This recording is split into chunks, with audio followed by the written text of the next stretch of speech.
오늘 말씀은 잠언 1장 7절 그리고 9장 10절입니다. 잠언 1장 7절부터 시작. 여호와를 경외하는 것이 지식의 근본이거늘 미련한 자는 지혜와 훈계를 멸시하느니라. 9장 10절 시작. 여호와를 경외하는 것이 지혜의 근본이요 거룩하신 자를 아는 것이 명철이니라. 아멘. 우리는 하나님을 경외하는 삶이라는 주제로 말씀을 살펴보고 있습니다. 오늘은 이 주제에 대한 마지막 말씀입니다. 다음 주부터는 십계명으로 돌아가려고 합니다. 성경은 하나님을 경외하는 자들에게 있을 복에 대해서 정말 많이 이야기합니다. 그냥 대표적으로 시편 112편 1절을 보면 할렐루야 여호와를 경외하며 그의 계명을 크게 즐거워하는 자는 복이 있다 이렇게 얘기하고 있습니다.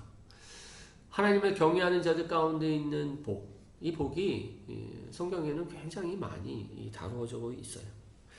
그 중에 한 세 가지만 살펴보면 하나님을 경외하는 자들을 하나님께서 불쌍히 여기시고 또 풍성한 자비를 베푸신다 이렇게 얘기하십니다. 시편 103편 13절을 보시면 아버지가 자식을 긍휼히 여긴 같이 여호와께서는 자기를 경외하는 자를 긍휼히 여기시나니 이렇게 얘기하십니다. 또 하나님은 하나님을 경외하는 자들을 기뻐하시고 사랑하신다고 말씀하십니다. 시편 103편 11절 하늘이 땅에서 높음 같이 그를 경외하는 자에게 그의 인자하심이 크심이로다. 시편 147편 11절 여호와는 자기를 경외하는 자들과 그의 인자하심을 바라는 자들을 기뻐하시는도다. 또 하나님은 자기를 경외하는 자들 가운데 풍성한 은혜를 약속하고 계십니다. 시편 31편 19절 주를 두려워하는 자를 위하여 쌓아두시는 은혜 곧 주께 피하는 자를 위하여 인생 앞에 베푸신 은혜가 어찌 그리 큰지요.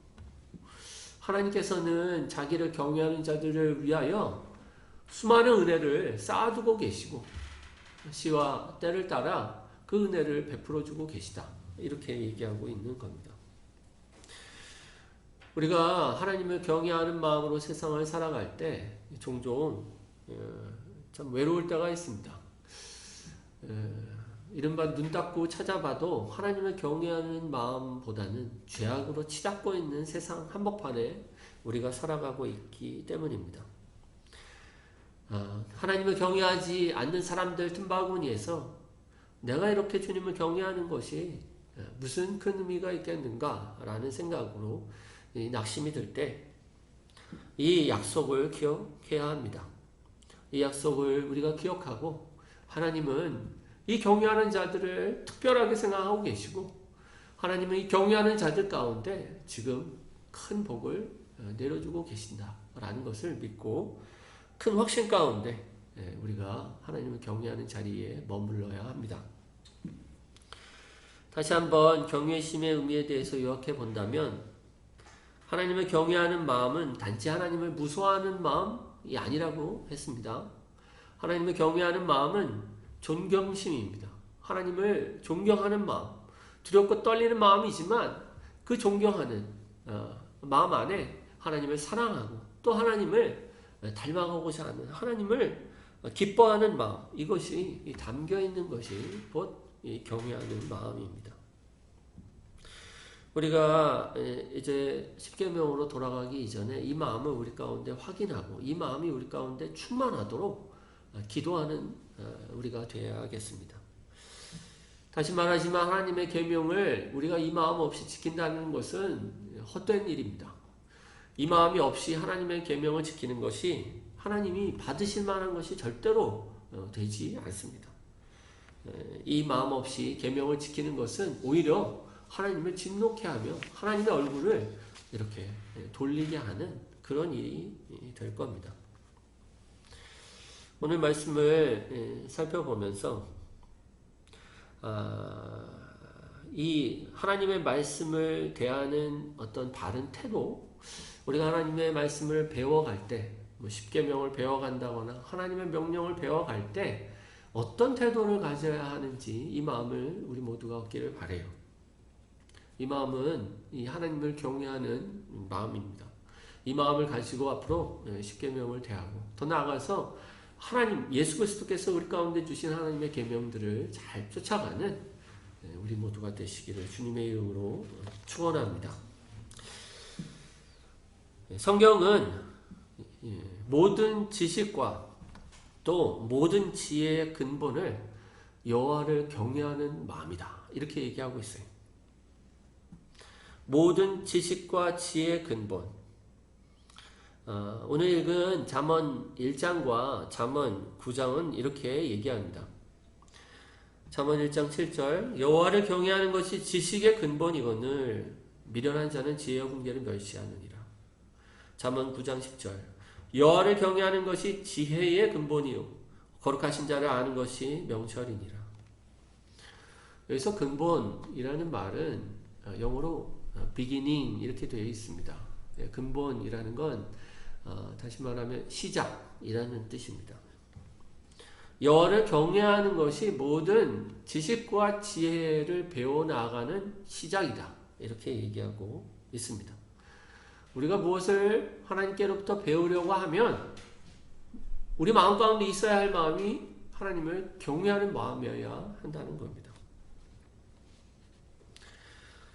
맨 처음 범죄했던 아담과 하와가 저질렀던 죄가 무엇이었습니까? 선악과를 먹는 거였죠. 선악과를 먹는 거였습니다. 선악과는 어떤 나무입니까? 창세기 2장에서 하나님은 선악과를 설명하실 때 이렇게 얘기해요. 선악을 알게 하는 나무다. 이 선악을 알게 하는 나무의 열매는 먹지 말라. 내가 먹는 날에는 반드시 죽으리라 하시니라. 이렇게 얘기하셨어요. 그러니까 이 나무 열매를 먹으면 선악을 알게 된다라는 거죠. 그러니까 선악에 대한 그 판단 기준과 그 선악이 무엇인지를 알게 하는 힘이 이 선악과를 먹는 것에 있다. 이렇게 얘기하고 계셨던 거예요. 창세기 3장에 보면 여자가 그 나무를 본즉 먹음직도 하고 보암직도 하고 지혜롭게 할 만큼 탐스럽기도 한 나무인지라 이렇게 얘기해요. 선악과를 볼 때 나를 지혜롭게 할 수 있겠구나 이렇게 생각했던 거죠. 아담과 하와가 선악과를 먹었던 근본적인 마음 뒤에는 뭐가 있었다는 겁니까? 이 선악에 대한 지식욕, 지식을 얻고자 하는 마음 이것이 있었어요.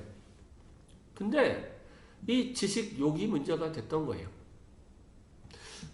우리가 무언가 선악을 알고자 하는 마음 자체가 나쁜 겁니까?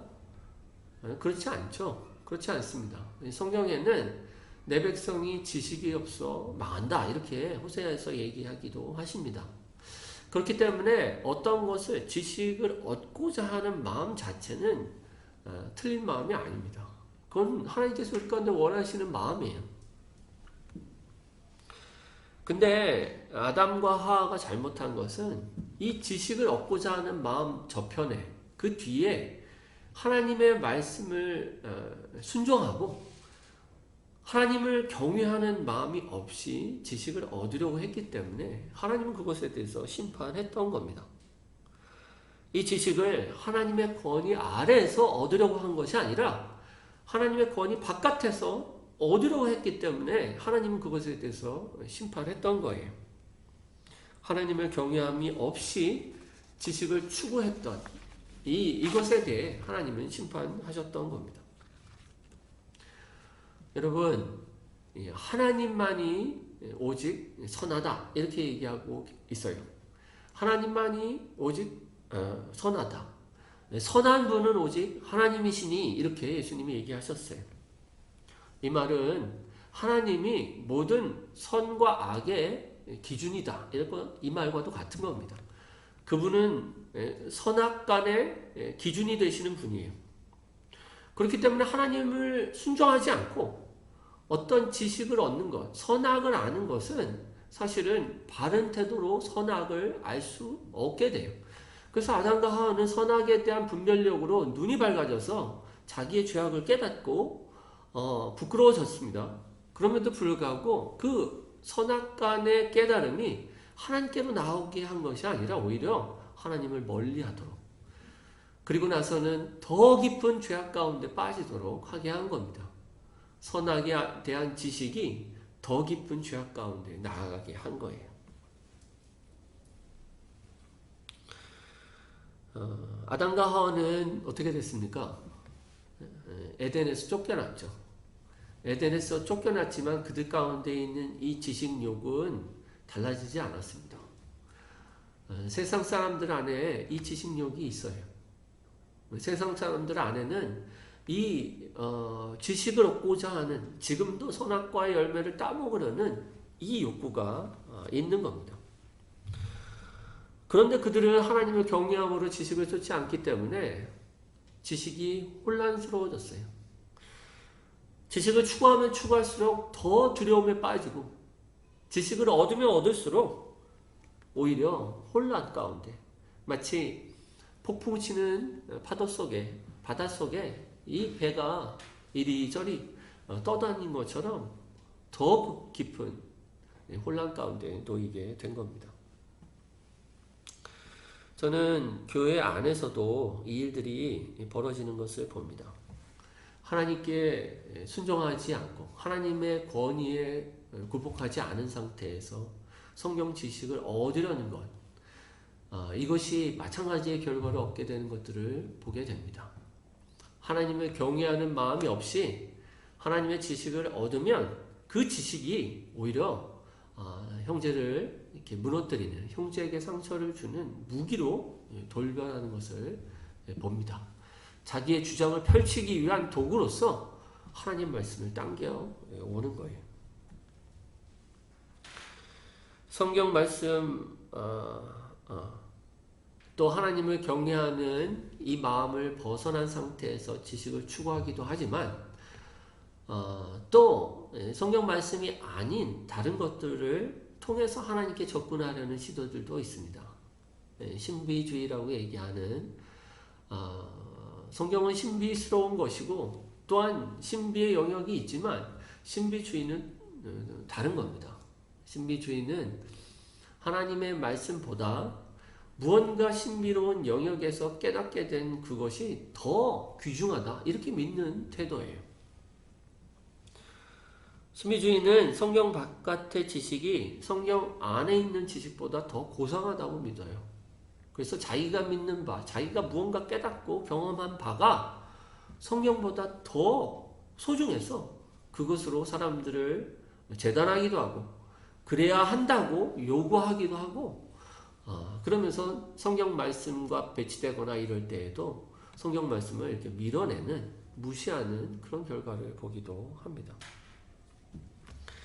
저는 말씀을 전하다 보면 그냥 있는 말씀, 원래 말씀들을 이렇게 전할 때와 무언가 제가 스쳐 지나가듯이 새로운 얘기를 이렇게 전하면 사람들이 이렇게 다른 반응을 보일 때가 있습니다. 반쯤 졸다가 정말 그냥 위트처럼 한마디 했을 때 이렇게 저를 탁 쳐다보면서 이렇게 웃는 이렇게 사람들을 볼 때, 저는 한편으로는 그것이 뭐 다 그런 경우다라고 이렇게 얘기하기는 어려울 수 있겠지만, 그럼에도 불구하고 정말 우리가 하나님의 말씀을 사모하는 사람들의 태도는 그것과는 좀 다르다, 이렇게 생각이 듭니다. 우리는 하나님의 말씀을 소중히 여겨야 합니다. 하나님의 말씀 안에서 자신의 영광을 드러내신 이 부분에 대해서 우리는 우리의 마음 가운데 정말 이렇게 간절한 마음으로 주님의 말씀을 대해야 할 거예요. 성경 안에 모든 성경은 하나님의 감동으로 된 것이다, 이렇게 얘기했다고 했습니다. 우리는 감동을, 정말 초자연적 감동을 세상으로부터 어떤 기적적인 일들을 통해서 받을 수도 있지만, 이 성경 안에 하나님이 우리 가운데 감동케 하시는 그런 하나님의 감동이 있다는 것을 믿고 이 성경 말씀을 이렇게 붙들어야 합니다. 좀 안 어울리는 비유일 수 있지만, 저는 성경 말씀을 향한 우리의 어떤 모습이 마치 개가 이 뼈를 줬을 때 그 뼈를 핥고 깨물면서 그 뼈로부터 그 단맛을 빼내기 위하여 그 뼈가 닳아 없어질 때까지 빨아대는 것처럼 하나님의 말씀을 대해야 된다고 믿습니다. 하나님의 말씀이 우리의 마음 가운데 감동이 있지 않을 때 오히려 하나님의 말씀을 뚫어져라 쳐다보면서 그 말씀 안에서 단맛이 나올 때까지 그 말씀을 상고하고 묵상하는 우리가 될 때 결국은 우리 심령 가운데 은혜의 대로가 열려서 그 은혜의 대로를 통해서 하나님의 은총이 늘 우리 가운데 있는 주님의 사람이 되게 될 겁니다. 세상의 지식은 배우면 배울수록 목말라집니다. 세상의 지식은 배우면 배울수록 더 복잡해지고 더 혼란스러워집니다. 세상 지식은 특성이 있습니다. 그게 뭐냐면 서로가 서로를 공격해요. 원래 새로운 이론은 이전의 이론을 반박하면서 나오기 때문에 반드시 이전 이론을 공격하면서 새로운 이론을 이야기하기 마련입니다. 그런데 이 이론들이 시대마다 계속되어 왔다는 건 세상의 이론들은 계속 서로를 공격하고 있어요. 근데 세상 이론의 공통점이 딱 하나 있는데 그게 뭔지 아십니까? 세상 이론이 다 같이 담합하고 있는 게 딱 하나 있는데 기독교의 진리를 공격해요. 그들은 기독교의 진리를 담합해서 공격하고 있습니다. 그러면서도 기독교에 대한 공격에 있어서의 주장조차도 서로 공격해요. 그래서 저는 세상의 이 논리를 보면서 우리가 별로 할 일이 없구나 이런 생각이 들 때가 있어요. 뭐 서로가 기독교를 공격하고 있기는 하지만 그 서로가 공격하는 그 주장들조차 서로 공격하고 있기 때문에 우리가 별로 나서서 할 일이 없구나 이런 생각이 드는 겁니다. 철학자이자 세계적인 문호였던 C.S. 루이스가 자기의 구원받을 때의 상황을 이렇게 얘기했습니다.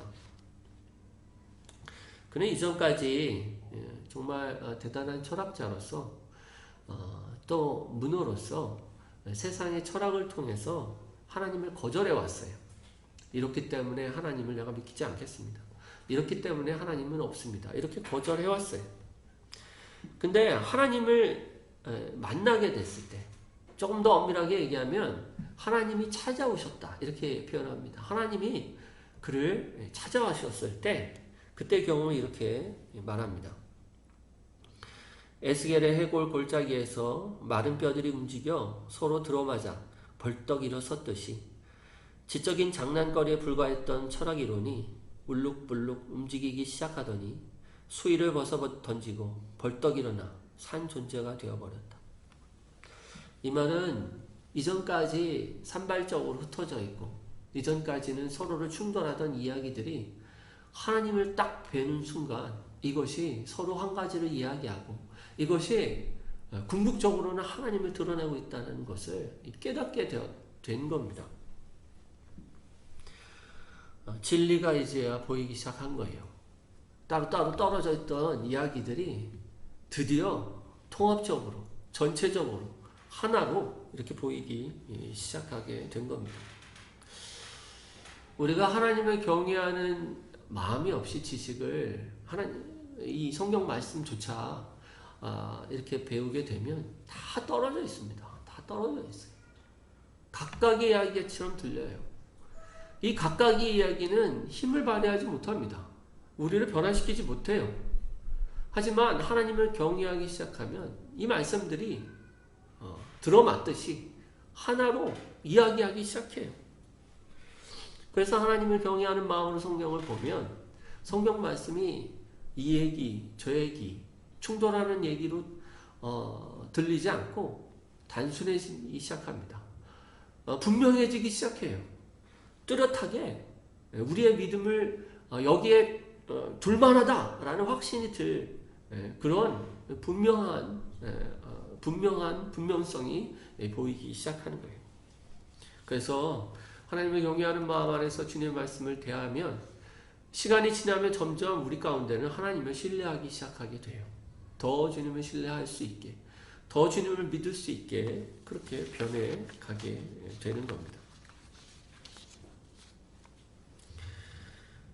하나님의 경외함으로 얻은 지식은 우리 가운데 어떤 결과들을 얻게 하는데, 첫째로 참된 하나님에 대한 지식, 곧 하나님을 경외함으로 얻는 지식은 우리가 언제든지 하나님과 교제할 수 있도록 돕습니다.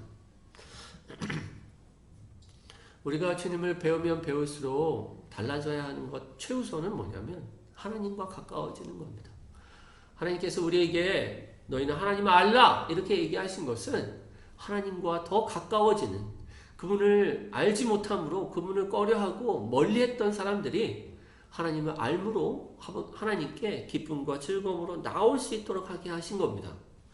그렇기 때문에 우리가 지식을 알면 알수록 하나님과 점점 가까워지는 것을 경험하게 됩니다. 하나님과 가까워지면 뭐가 됐습니까? 하나님 안에 복이 있어요. 하나님 안에. 하나님이 자기를 가까이 하는 자들 가운데 복을 나눠주시는 분입니다. 그렇기 때문에 무언가 우리가 하나님부터 복을 받고자 하면 하나님을 가까이 해야 합니다. 하나님을 가까이 할 때 하늘에 속한 신령한 복과 하나님께서 예비해 두신 복을 우리 가운데 나눠주고 주시는 겁니다. 우리가 지식을 얻을 때, 뭔가를 알 때 이 마음을 가져야 합니다. 그래서 내가 누구한테 얘기해 줘야지, 이런 마음으로 하나님의 말씀을 대하면 안 됩니다. 그건 죽은 지식이라고 얘기할 수 있어요.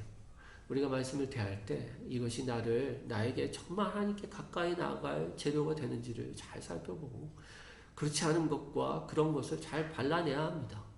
내가 아무리 뛰어난 대단한 것을 알아도 하나님에 대한 의심이 깊어지면 바른 지식이 아니고, 하나님에 대한 신뢰가 깊어지는 지식을 더 쌓을 수 있도록 우리가 주님을 배워나가야 합니다. 둘째로, 하나님을 경외함으로 얻는 이 하나님에 대한 참된 지식은 실제로 우리 가운데 기쁨과 평강을 주게 되어 있습니다. 전도서 1장에 보면 이 정반대 얘기를 해요. 정반대 얘기를. 지식을 더하는 자는 근심을 더한다 이렇게 얘기하고 있습니다. 지식을 더하는 자는 근심을 더한다. 많은 것을 아는 것이 잘못되게 지식을 축적하면 오히려 근심에 빠지게 되는 겁니다. 이른바 걱정할 것이 점점 더 많아지는 것밖에 안 되는 거예요. 걱정할 것이. 정신병동에는 아무 생각이 없는 사람들이 있는 것이 아니라고 합니다. 정신병동에는 어떤 사람들이 있냐면 다 이해하려고 하는 사람들이 있다는 겁니다. 다 이해하려고. 자기의 좁은 머리에 세상 이치를 다 이해해보려고 하는 사람들이 정신병동에 있다고 합니다. 어쩌면 우리는 세상의 모든 것들을 다 이해해보려고 다 하려고 하다가 근심에 빠지고 오히려 피곤해 이렇게 지치는 우리 자신을 발견하는지 모릅니다. 오히려 정신병동이 없는 사람들은 어떤 사람이냐면 시인들이 없답니다. 시인들이. 뜬구름 잡는 것 같은 이야기를 하는 시인들이 없답니다. 시인들은 어떤 상황들을 이해하는 것보다는 직관적으로 이야기하기 때문인 것 같아요. 직관적으로 이해하고 통합적으로 뭔가를 설명하지 논리적으로 설명하는 것이 아니지 않습니까? 그래서 정신병동에는 시인이 없는 건데, 우리가 하나님을 이해할 때 이렇게 궁극적으로는 많은 진리와 지식을 얻지만 궁극적으로는 뚜렷하고 분명한 하나님을 알지 않으면, 그리고 통합적으로 전체적으로 깨닫게 되는 하나님을 성령 안에서 알지 않으면 우리는 우리의 지식 안에서 하나님을 어떻게든 맞춰보려고, 앞뒤를 맞춰보려고 노력하다가 참된 믿음에서 벗어나게 될 겁니다. 우리가 하나님의 경외함 안에서 바르게 하나님에 대한 지식이 깊어지면 반드시 우리 마음 가운데 평강이 있습니다. 평강이. 기쁨이 있습니다. 기쁨이. 확신에 이르렀기 때문에 그래요. 더 이상 고민하지 않습니다. 분명해졌고 단순해졌어요. 더 뚜렷해졌어요. 그렇기 때문에 하나님에 대한 지식이 우리를 힘들게 하지 않아요. 오히려 더 기쁨이 되는 겁니다. 셋째로, 하나님을 경외함으로 얻은 하나님에 대한 지식은 우리가 이 땅 가운데에서 하나님의 뜻대로 살 지혜를 얻게 합니다. 지혜와 지식은 조금 차이가 있어요. 지식은 물론 교차하는 부분들이 있겠지만 지식은 어떤 정보에 속합니다. 근데 지혜는 그 정보, 지식을 가지고 적용하는 어떤 우리의 상황에 적용할 때 어떻게 해야 할지에 대한 내용이에요. 지혜를 통해서 우리의 삶의 길을 찾고 어떻게 해야 할지 결정합니다. 지식 안에 모든 것을 다 성경의 내용 안에 모든 것을 다 말해주고 있지 않지 않습니까? 우리의 삶에 대해서. 근데 그것들을 통해서 우리가 배워나갈 때 지혜를 얻고 그 지혜를 통해서 어떻게 하나님 뜻대로 살아가야 할지, 생명의 길을 가야 할지를 이렇게 얻게 되는 겁니다. 세상에는 이 똑똑한 바보들이 많습니다. 많은 것을 습득했는데 엉뚱하게 살아가는 사람들이 많아요. 지식은 많은데 지혜가 없는 사람들이 많습니다. 성경은 그들을 완악하여 미련한 사람들이다 이렇게 얘기합니다. 잠언 28장 14절에 항상 경외하는 자는 복되거니와 마음을 완악하게 하는 자는 재앙에 빠지리라. 성경을 보면 특히 이 잠언은 대꾸로 되어 있는데 이 대꾸가 서로를 설명해 주고 있어요. 항상 경외하는 자와 마음을 완악하게 하는 자를 이렇게 대비하고 있는 거죠. 항상 하나님을 경외하는 사람과 마음을 완악하게 하는 사람들은 정반대에 있다는 거예요. 반대 이 말을 조금 반대로 설명하면 이렇게 말할 수도 있어요. 하나님을 경외하는 사람은 마음을 완악하게 하는 사람이 아니라 마음이 부드러운 사람이다라는 거예요. 반대로 하나님을 경외하지 않는 사람은 어떤 사람이냐면 마음이 완악한 사람이다라는 겁니다. 하나님을 경외하지 않는 사람은 마음이 완악해집니다. 마음이 완악해지는 건 딱딱해지는 거예요. 하나님의 진리를 받아낼 수 없고 하나님의 그 요구와 명령을 받아낼 수 없는, 쳐버리고 거절하고 거부하는 이 딱딱한 상태. 그 결국을 뭐라고 얘기합니까? 마음을 완악하게 하는 자는 재앙에 빠지리라. 이렇게 얘기하고 있는 거예요. 하나님을 경외하지 않고 제 고집대로 하면서 마음을 완악하게 하면 결국은 재앙에 빠지는 이 결론을 피할 수가 없게 되는 겁니다. 반대로 하나님을 경외하는 자들은 하나님께로부터 멀어지는 것 자체 이를 두려워합니다. 하나님께로부터 멀어지면 마음이 완악해지기 때문에 그래요. 그래서 하나님께로부터 멀어질 때 금방 자기의 죄를 하나님께로부터 멀어지게 하는 이 죄를 회개하고 하나님께로 자기 자신을 어떻게 하든지 돌이키게 합니다.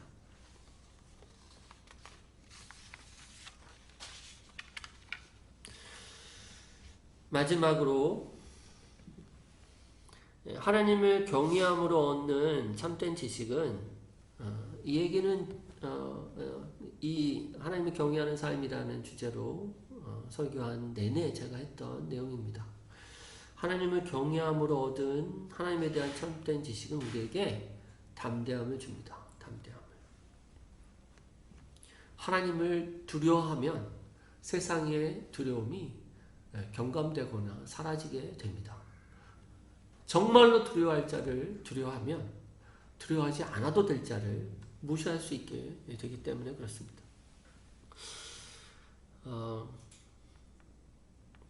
마틴 루터는 1521년 보름스 의회 앞에 서게 됐습니다.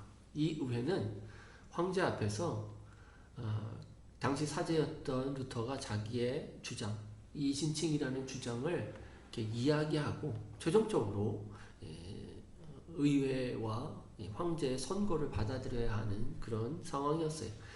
아주 분명했습니다. 마틴 루터가 자기의 주장을 철회하지 않으면 마틴 루터는 사형 선고를 받을 수밖에 없는 상황이었어요. 모든 유럽에 있는 교회로부터 추방되는 이런 일이었습니다. 이때 두려움 가운데 있었던 루터에게 루터의 친구들은 이 말씀을 그에게 줬다고 합니다. 마태복음 10장 28절. 몸은 죽여도 영혼은 능히 죽이지 못하는 자들을 두려워하지 말고 오직 몸과 영혼을 능히 지옥에 멸하실 수 있는 이를 두려워하라.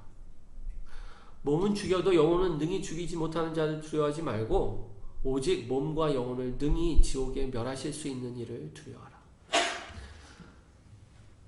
루터는 이 말씀을 가지고 황제 앞에 섰고 아주 유명한 얘기를 했습니다. 루터는 이렇게 얘기했습니다. 나는 내가 인용한 성경 본문에 매여 있으며 나의 양심은 하나님의 말씀에 사로잡혀 있습니다. 따라서 나는 아무것도 철회할 수 없으며 또 그리하지도 않을 것입니다. 우리가 세상 가운데 살아갈 때 세상의 이 압력과 위협이 어마어마하게 우리를 누를 때가 있을 겁니다.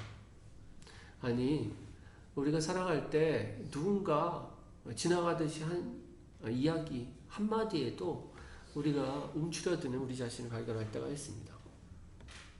그때 성경은 우리 가운데 우리 스스로 마음의 담력을 가지라고 얘기하고 있지 않아요. 마음을 강하게 하고 내 마음에 뭔가 거친 것이 와도 잘 견딜 수 있는 힘을 기르라고 얘기하지 않고 오히려 더 두려워하라고 얘기해요. 더 두려워. 누구를 두려워하라고 합니까? 하나님을 두려워하라고 합니다. 우리는 우리의 마음을 거칠게 할 필요가 없습니다. 오히려 우리의 마음을 주님께로 향하여서 하나님을 몸과 영혼을 심판하시는 하나님을 바라보고 그 하나님 앞에 두려워 떨어야 합니다. 그래서 저와 여러분이 만약에 두려움 가운데 있을 때 어떻게 해야 합니까? 우리 인생을 심판하시는 심판대 앞에 우리 마음을 이렇게 들고 나가는 겁니다. 우리 인생이 하나님의 심판대 앞에 나아갔을 때 우리에게 뭐라고 얘기하는 사람들이 없을 겁니다. 세상이 그때는 온데간데 없고 오직 구속한 주님이 우리 앞에 계실 겁니다. 우리는 다른 것들을 의지하지 않고 그 예수 그리스도를 의지하여 하나님 앞에 나아가지 않으면 결코 설 수 있는 존재가 아니게 될 겁니다. 이 심판하시는 하나님을 기억하십시오.